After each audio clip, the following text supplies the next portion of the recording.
कोयल की शादी आरव से हुए करीब 6 माह बीत चुके थे। कोयल के ससुराल में संयुक्त परिवार था, जिसमें कोयल के सास ससुर और उसकी ताई सास का परिवार एक साथ रहते थे। कोयल की अपनी ननंद अनुकृति और ताई सास की बेटी यानी कि चचेरी ननंद सुकृति दोनों का विवाह हो चुका था और कोयल दोनों से अपनी शादी के वक्त मिली थी। बीच में एक बार ताई सास की बेटी सुकृति किसी काम से मायके आई थी, तब उससे दोबारा मिलना हुआ था। लेकिन इन 6 महीनों में कोयल ने अपने ससुराल में कुछ ऐसा माहौल देखा था कि वह परेशान हो गई थी कि आखिर उसकी सास उसकी ताई सास से इतना दबकर क्यों रहती है, जबकि दोनों उस घर के बराबर की हिस्सेदार हैं और ज़मीन जायदाद में भी बराबर का हिस्सा है। दोनों के पति यानी कि कोयल के ससुर जी और ताया ससुर जी अच्छा खासा कमाते हैं, तो फिर उसकी सास अपनी जेठानी से इतना दबकर क्यों रहती है। खैर, वह नई बहू थी, इसलिए उसने ज़्यादा दिमाग नहीं लगाया और जो जैसा चल रहा था वैसा ही चलने दिया। क्योंकि कोयल के ससुराल में संयुक्त परिवार था तो खाना भी साथ ही बनता था। लेकिन कोयल ने गौर किया था कि घर का 95% काम उसके और उसकी सास के हिस्से में आता था और 5% काम उसकी ताई सास और उनकी बहू सुगंधा करती थी। और इसके साथ ही साथ कोयल की ताई सास उसकी सास से बदजुबानी भी करती थी और कोयल की सास कोई जवाब नहीं देती थी। खैर, जब तक सास का मामला था सब कुछ ठीक ठाक से चल रहा था। वह दोनों चाहे किसी भी तरह से रहें, देवरानी अपनी जेठानी से दबकर रहे और उसका हुक्म बजाए, कुछ भी हो उसको क्या मतलब। पर अब बहू यह सब कुछ बर्दाश्त नहीं करने वाली। ताई सास की बहू सुगंधा को आए लगभग 2 साल हो चुके थे और वह पूरे घर पर हावी हो चुकी थी। लेकिन कोयल अभी नई नई थी, इसलिए शुरू शुरू में वह कुछ नहीं बोल रही थी। लेकिन अब बात हद से ज़्यादा बढ़ती जा रही थी। कोयल को अपनी सास के ऊपर बहुत गुस्सा आता था कि वह कैसी औरत है, इतने दबाव में क्यों रहती है और क्या वह इस घर की नौकर है। इस घर के सारे काम वह और उसकी सास करें और ताई सास और उनकी बहू बैठकर आराम करें। वह जो 5% काम करती भी थी, वह काम उनके बिल्कुल निजी काम होते थे, जैसे अपने अपने पतियों को नाश्ता पानी कराना, उनका टिफ़िन पैक करके देना, अपने अपने कमरों की साफ़ सफाई करना, अपने आए किसी रिश्तेदार की आवभगत करना, अपने कपड़े धोना वगैरह वगैरह। और जो सामूहिक काम होते थे वह काम कोयल और उसकी सास के हिस्से में जाते थे, जैसे पूरे घर का खाना बनाना, पूरे घर के लिए साग सब्जी लाना, पूरे घर के लिए रोटियां बनाना, पूरे घर में झाड़ू पोछा मारना और भी जितने काम होते हैं, लगभग सब कुछ। जिसकी वजह से कोयल बहुत दुखी थी और जल्द ही इसका जवाब देने की सोच रही थी। इस बीच कोयल की ननंद अनुकृति भी किसी काम से मायके आई। उस वक्त कोयल किसी काम से बैंक गई हुई थी, तो कोयल की सास ने सुगंधा से अनुकृति के लिए चाय पानी लाने को कह दिया। सुगंधा ने बहुत ही तेज़ जुबान में उल्टा जवाब दिया, मैं आपकी बेटी की नौकर नहीं हूँ कि आपकी बेटी की खातिरदारी करूँ। इतना ही शौक़ है अपनी बेटी की आवभगत करने का तो अपनी बहू से करवा लीजिए। कहते हुए वह जाने लगी। तब तक कोयल घर के दरवाजे तक आ चुकी थी और उसने सारी बात सुन ली। उसे बहुत ज़ोर का गुस्सा आया, क्योंकि अभी कुछ दिन पहले जब सुकृति आई थी तब भी इन दोनों सास बहू ने सारा काम कोयल से करवाया था। खुद अपनी ननंद की आवभगत क्यों नहीं की थी और उसकी सास ने बढ़ चढ़कर सारे काम में सहयोग किया था। यह दोनों सास बहू अपनी बेटी के साथ बैठकर दिन भर आराम करती थी। कोयल गुस्से से आग बबूला हो चुकी थी और बहुत तेज चिल्लाकर सुगंधा को बोली, भाभी, हिम्मत कैसे हुई आपकी मम्मी से इस तरह से बात करने की। और अनुकृति दीदी आई हैं, थोड़ी तो तमीज़ रखती, ननंद है वह। अभी कुछ दिन पहले सुकृति दीदी आई थी, तब तो मैंने सब कुछ बढ़ चढ़ कर किया था, और आज अगर मम्मी ने आपसे 1 कप चाय बनाने के लिए बोल दिया तो आपको आफत आ रही है। समझ क्या रखा है आप दोनों सास बहू ने खुद को। जब से इस घर में आई हूँ आप लोगों की यह हरकत देख रही हूँ, अब मेरे बर्दाश्त के बाहर हो रहा है और मैं मम्मी जी जैसी नहीं हूँ कि आप लोगों की सारी नौटंकी बर्दाश्त करती रहूँगी। कोयल अभी और भी काफ़ी कुछ बोलने वाली थी कि ताई सास बाहर आ चुकी थी लड़ने के लिए, और वह कुछ बोलने ही जा रही थी कि कोयल की सास ने ताई सास के हाथ जोड़ लिए और बोला, दीदी आप रहने दो, मैं कोयल को समझा दूंगी। या तो पागल है, इसे बड़े छोटों का लिहाज ही नहीं है। अरे तो क्या हो गया, सुगंधा ने इस तरह बोल दिया, तेरी जेठानी है वह। जा, तू जाकर अनुकृति के लिए चाय पानी लेकर आ, और फालतू के लड़ाई झगड़े करने से कोई फ़ायदा नहीं होता। कोयल को बहुत जोर का गुस्सा आया कि उसकी सास इतना कुछ बर्दाश्त क्यों करती है। वह लोग गलत पर गलत किए जा रहे हैं और उसकी सास न खुद जवाब देती हैं और न ही बहू को जवाब देने देती हैं। खैर, कोयल ने उस वक्त कुछ भी बोलना सही नहीं समझा और अपने ननंद के लिए चाय पानी बनाने के लिए चली गई। थोड़ी देर के बाद ननंद अपने घर जा चुकी थी, क्योंकि वह कुछ देर के लिए ही आई थी। लेकिन आज कोयल को बहुत ही ज़्यादा बुरा लगा था और उसने ठान लिया था कि आज वह सारी बातें पता करके रहेगी कि आखिर उसकी सास अपनी जेठानी से इतना दबकर क्यों रहती है। और शाम को कोयल अपनी सास के कमरे में गई और उनसे बोला, मम्मी जी मुझे आपसे बात करनी है। कोयल की सास ने बोला, हाँ बेटा बोल, क्या बात करनी है। मम्मी जी मैं जानना चाहती हूँ कि आप ताई जी से इतना डर कर और दब कर क्यों रहती हैं। आप दोनों इस घर की बहू हैं और दोनों का बराबर का हक है, पर जब से मैं आई हूँ मैंने यही देखा है कि आप उनसे तो डर कर रहती ही हैं, उनकी बहू से भी दबती हैं, जबकि रिश्ते में तो वह आपकी बहू हुई। शुरू शुरू में तो मैंने कुछ नहीं बोला, पर अब बात बहुत बढ़ चुकी है और आपने ऐसा माहौल बना कर रखा है कि अब यह लोग वैसा ही हुक्म मेरे ऊपर चलाना चाहते हैं, जो कि मैं बिल्कुल भी नहीं चलने दूंगी। इसलिए मैं आज आपसे पूछने आई हूँ कि यह सब क्या है और क्यों है। कोयल की सास ने बोला, अरे कुछ भी नहीं है बेटा, तुझे बस फालतू का वहम है। अरे वह मेरी जेठानी है तो मैंने शुरू से ही घर के सारे काम संभाले हैं और उनकी इज्जत की है, और यही वजह है कि आज तक ऐसा ही चल रहा है। कोयल ने बोला, तो क्या उनकी बहू भी आपकी जेठानी है? उसके आने के बाद तो उसे काम संभालना चाहिए था ना, लेकिन वह भी आपके ऊपर हुक्म चलाती है और अब मेरे ऊपर भी चलाना शुरू कर दिया है। कोयल की सास ने बोला, कोई बात नहीं बेटा, फालतू के लड़ाई झगड़े से क्या फ़ायदा, जो जैसा चल रहा है चलने दो। कोयल ने बोला, मम्मी जी आपको ख़राब नहीं लगता, अभी जब सुकृति दीदी आई थी तो हम दोनों ने कितनी खातिरदारी की थी, उनकी कोई कमी नहीं छोड़ी थी, और आज जब अनुकृति दीदी आई तो एक कप चाय बनाना उनको भारी लगने लगा। दीदी के मुंह पर इतनी बदतमीजी से बात की उन्होंने आपकी बेटी के लिए, आपको थोड़ा भी बुरा नहीं लगा? कोयल की सास ने बोला, अरे अनुकृति ने बचपन से यह सब देखा है, उसे इन सब की आदत है, उसे कुछ बुरा नहीं लगा। देख वह कितनी खुशी खुशी अपने ससुराल गई है। अब तू भी यह फालतू की बातें छोड़ और चल, खाना बनाने का वक्त हो रहा है। कोयल ने बोला, बिल्कुल नहीं मम्मी, अब तक जो चला आया था अब नहीं चलेगा। अभी दोपहर का खाना हमने बनाया था ना, अब रात का खाना वह दोनों सास बहू मिलकर बना लेंगे और हम लोग आराम करेंगे। सारे घर का ठेका हम लोगों ने नहीं ले रखा है। संयुक्त परिवार ऐसा नहीं होता कि एक ही सदस्य सारे घर का काम करे। और रही बात जवाब देने की, तो आप जवाब नहीं दे सकती, कोई बात नहीं, अब मुझे आए भी 6 महीना बीत चुका है, मैं जवाब दे दूंगी, आप चिंता मत कीजिए। कोयल की सास ने बोला, फालतू की बात मत कर। कोयल क्यों फालतू के लड़ाई झगड़े करना चाहती है? तेरे ससुर जी और आरव दोनों ही गुस्सा करेंगे, जो जैसा चल रहा है चलने दे। कहते कहते कोयल की सास थोड़ा दुखी दुखी सी दिखाई दी। कोयल ने बोला, नहीं मम्मी, पता नहीं क्यों मुझे यह सब कुछ सामान्य नहीं लग रहा, ज़रूर कोई बात है, क्योंकि कोई भी किसी से इतना ज़्यादा दबकर तो नहीं रहेगा। आप मुझे सारी बात सच सच बताइए। कोयल की सास ने बोला, बेटा एक बात तो है जिसकी वजह से मैं पिछले 20 सालों से अपनी जेठानी का हुक्म का पालन कर रही हूँ और वह मुझे ब्लैकमेल करती है।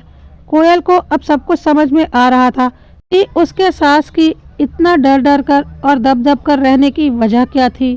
कोयल ने बोला, ऐसी क्या बात है कि आपको पिछले 20 सालों से ताई जी ब्लैकमेल कर रही हैं और आप कुछ नहीं कर पा रही हैं? कोयल की सास ने बोला, नहीं, अब मुझे किसी को कुछ भी नहीं बताना। एक बार अपने दिल की बात किसी को बताकर देख चुकी हूँ, उसका खामियाजा आज तक भुगत रही हूँ, अब मैं और सरदर्द नहीं पाल सकती। कोयल ने बोला, मम्मी मैं आपकी बहू हूँ, इकलौती बहू, और इतने दिनों से आप मेरे साथ हैं। क्या आपको लगता है कि मैं आपके साथ ऐसा कुछ कर सकती हूँ?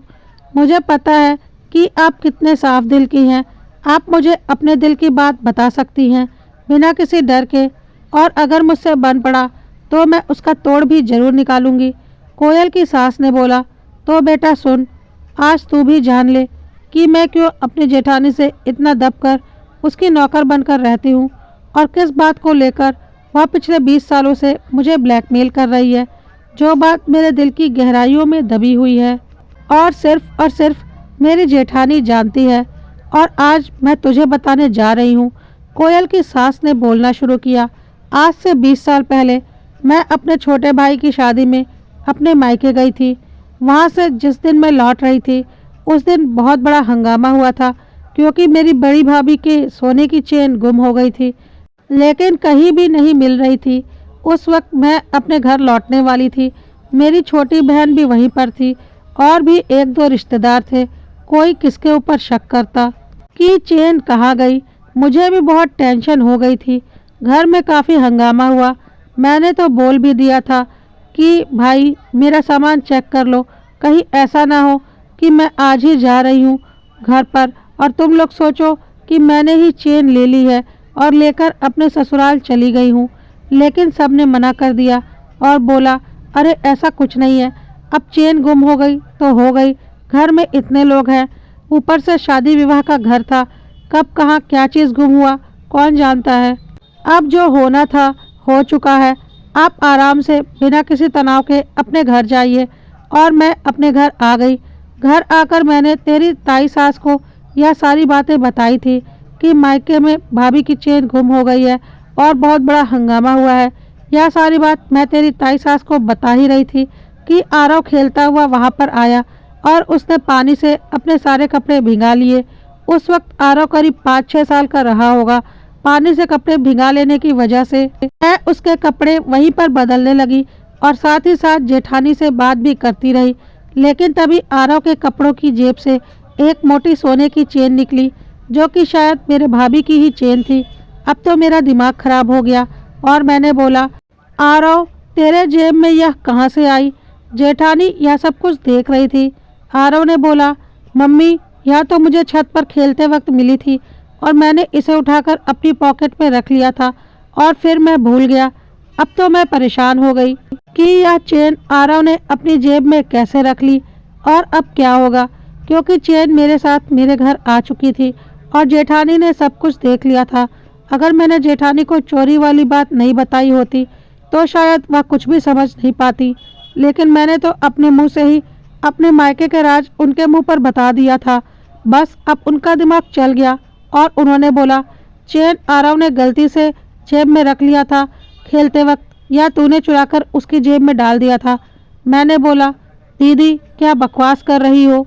मैं अपने मायके में चोरी करूंगी और उसके लिए अपने बच्चे का इस्तेमाल करूंगी? समझ क्या रखा है आपने मुझे? मैं अभी का अभी मायके में सूचना भिजवाती हूँ कि चेन मिल गई है। तो मेरी जेठानी ने बोला, हाँ तो तू सूचना भिजवा और देखती हूँ कौन तेरा कहा मान लेता है कि गलती से चेन तेरे पास आ गई है। सब यही बोलेंगे कि चेन तूने चुराई है और अपने बच्चे की मदद ली है। तेरा मायका हमेशा के लिए ख़त्म हो जाएगा और साथ ही साथ तू और तेरा बच्चा दोनों चोर साबित हो जाएंगे। तेरे पूरे मायके में और तेरे साथ साथ हमारे परिवार की भी बेइज्जती होगी। और तेरे बेटे का क्या होगा? बेचारा इतनी छोटी उम्र में चोर साबित हो जाएगा। लोग यही बोलेंगे दोनों माँ बेटा चोर है और इन्होंने मायके में चोरी की है।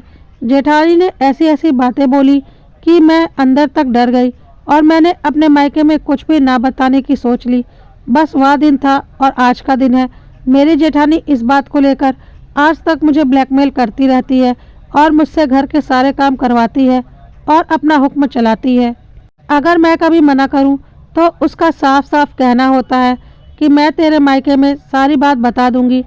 जो तेरी इज्जत है ना वहाँ पर, वह सब खत्म हो जाएगी, साथ ही साथ आरव की भी। इतने दिन बीत जाने के बाद भी अभी तक वह इस बात को लेकर मुझे ब्लैकमेल करने के लिए इस्तेमाल करती है और मेरा नाम खराब होने के डर से और मेरे बेटे का नाम भी इसमें है, इस डर से आज तक मैं चुप हूँ और आगे भी चुप रहूँगी। मैं नहीं चाहती कि एक छोटी सी गलती की वजह से मेरे मायके के रिश्ते हमेशा के लिए ख़त्म हो जाएं। और मेरे बेटे के ऊपर एक गंदा इल्ज़ाम लग जाए। यह सब कुछ सुनकर कोयल हैरान हो गई और बोली, हे भगवान, मम्मी इस बात के लिए पिछले 20 सालों से ताई जी आपको ब्लैकमेल कर रही हैं। अरे आरव तो उस वक्त 5-6 साल के थे, उतना छोटा बच्चा क्या चोरी कर सकता है? आपको उसी वक्त सारी बातें साफ साफ बता देनी चाहिए थी। लेकिन कोयल की सास ने बोला, अरे बेटा, मैं किस मुंह से बताती? अगर मैं दोबारा मायके जाकर यह सब कुछ बोलती ना तो कोई नहीं मानता, सब यही सोचते कि मैंने ही आरव की मदद से चोरी की होगी और हम दोनों माँ बेटा बदनाम होते। साथ ही साथ तेरे ससुर जी की भी बहुत बदनामी होती। इससे अच्छा मैंने चुप रहना ही सही समझा और आज तक वह चेन सही सलामत भाभी की अमानत मानकर मैंने रखी हुई है कि अगर कभी मौका मिला तो उन्हें सौंप दूंगी। कोयल ने बोला, चलिए कोई बात नहीं माँ, बहुत दिन आपने ताई सास जी की ब्लैकमेलिंग बर्दाश्त कर ली है, अब ब्लैकमेलिंग क्या होती है या मैं उन्हें बताऊंगी। कोयल की सास ने बोला, या तू क्या बोल रही है? कोयल ने बोला, बस आप देखते जाइए। उसके बाद कोयल ने अपनी ताई सास को आवाज़ दी, साथ में उनकी बहू सुगंधा भी आई थी। लेकिन कोयल ने ताई सास से बोला, मुझे आपसे कोई बहुत ज़रूरी पर्सनल बात करनी है। अगर आप चाहती हैं कि मैं यह बात सुगंधा भाभी के सामने कहूँ तो मैं तैयार हूँ, लेकिन इससे नुकसान आपका ही होगा, तो आप सोच लीजिए आप मुझसे बात करना चाहती हैं या नहीं। ताई सास को लगा कि पता नहीं कोयल क्या बोलना चाहती है। उन्हें अजीब सी घबराहट होने लगी और उन्होंने सुगंधा को वापस भेज दिया। अब कमरे में ताई सास, कोयल और उसकी सास थी। कोयल ने कमरे का दरवाज़ा अच्छी तरह से बंद कर लिया ताकि उनकी आवाज़ बाहर ना जाए। उसके बाद कोयल ने बोलना शुरू किया, ताई जी, आज मम्मी ने मुझे सब कुछ बता दिया कि आप किस तरह से पिछले 20 सालों से उन्हें ब्लैकमेल कर रही हैं, वह भी उस गलती के लिए जो उन्होंने की ही नहीं है। और कहीं ना कहीं उस गलती में मेरे पति आरव का नाम भी शामिल है। लेकिन अब बहुत हो चुका, अब यह सब कुछ और नहीं चलेगा।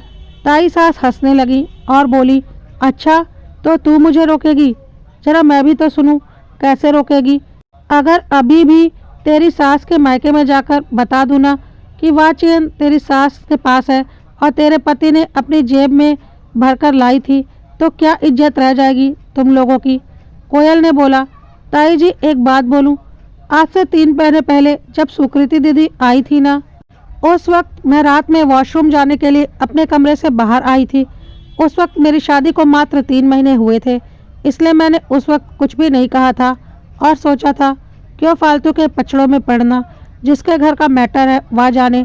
आपको पता है, आप और दीदी बात कर रही थी और मैं बाथरूम की तरफ जा रही थी, लेकिन आप लोगों का ध्यान अपनी बातों पर था, जिसकी वजह से आप लोगों ने ध्यान ही नहीं दिया कि मैं बाथरूम की तरफ गई हूँ।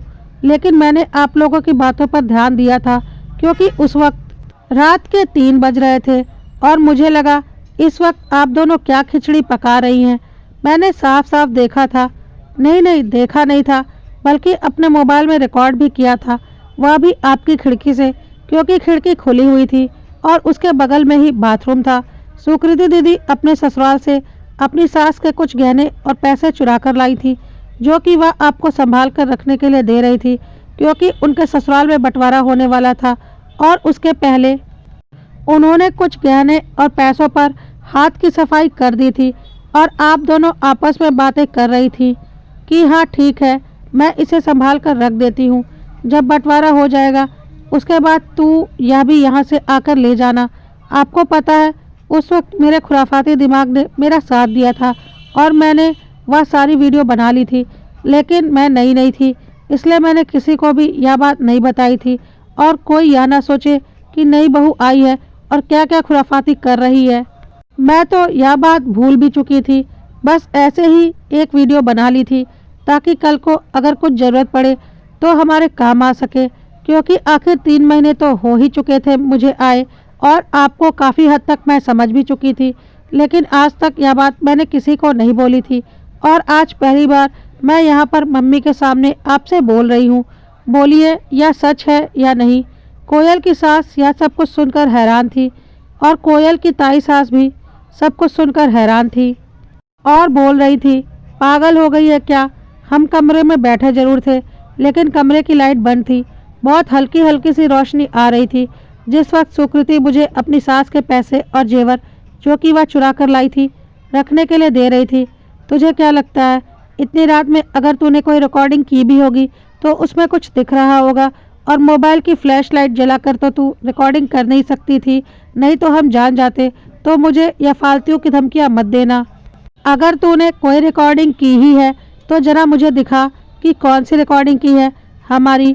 मैं तेरी इन फालतू की बातों में नहीं आने वाली। मुझे पता है तू झूठ बोल रही है। तेरे पास मेरी बेटी सुकृति के ससुराल में की गई चोरी की कोई रिकॉर्डिंग नहीं है जिसमें हमने यह बातें की हैं कि सुकृति ने अपनी सास के जेवर और पैसे चुरा कर लाए हैं और मुझे रखने के लिए दिया है। तो मुझसे झूठ बोलने की कोशिश मत कर। अगर तेरे पास ऐसी कोई रिकॉर्डिंग होती ना तो तू हमें दिखा देती। इतनी सीधी तो तू भी नहीं है, मुझे पता है। और सबसे बड़ी बात, मोबाइल लेकर बाथरूम कौन जाता है? पागल समझ रखा है क्या मुझे? तेरी सास को तो मैं 20 सालों से ब्लैकमेल कर लिया और आगे भी करती ही रहूँगी, लेकिन मैं तेरी सास की तरह बेवकूफ़ नहीं हूँ कि मुझे भी कोई ब्लैकमेल कर ले। हाँ, मेरी बेटी ने अपनी सास के जेवर और कुछ पैसे चुरा कर लाए थे और मुझे रखने के लिए दिया था, और मैंने रखे भी हैं जो कि वक्त आने पर मैं अपनी बेटी को दे दूँगी। लेकिन इसे कभी भी कोई साबित नहीं कर पाएगा क्योंकि इसकी कोई रिकॉर्डिंग हो ही नहीं सकती। अगर होती तो तू मुझसे कुछ नहीं बोलती बल्कि सीधा दिखाती, समझी? चल, आइंदा मुझसे उलझने की कोशिश मत करना।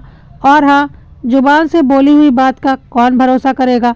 कोयल ने बोला, तो आप भी तो बस जुबान से ही मम्मी को पिछले 20 सालों से ब्लैकमेल कर रही थी, और मेरी सीधी सादी मम्मी, उन्हें यह भी नहीं समझ में आया कि अगर आप बोल भी रही हैं कि आप यह सारी बातें उनके मायके में बता देंगी तो वह तो तब साबित होती ना जब चेन उनके पास से मिलती, या वह कबूल करती कि आरव गलती से चेन जेब में रखकर ले आए थे, या तो मम्मी जी की बेवकूफ़ी थी कि वह छोटी सी बात के लिए पिछले 20 सालों से ब्लैकमेल हो रही थी।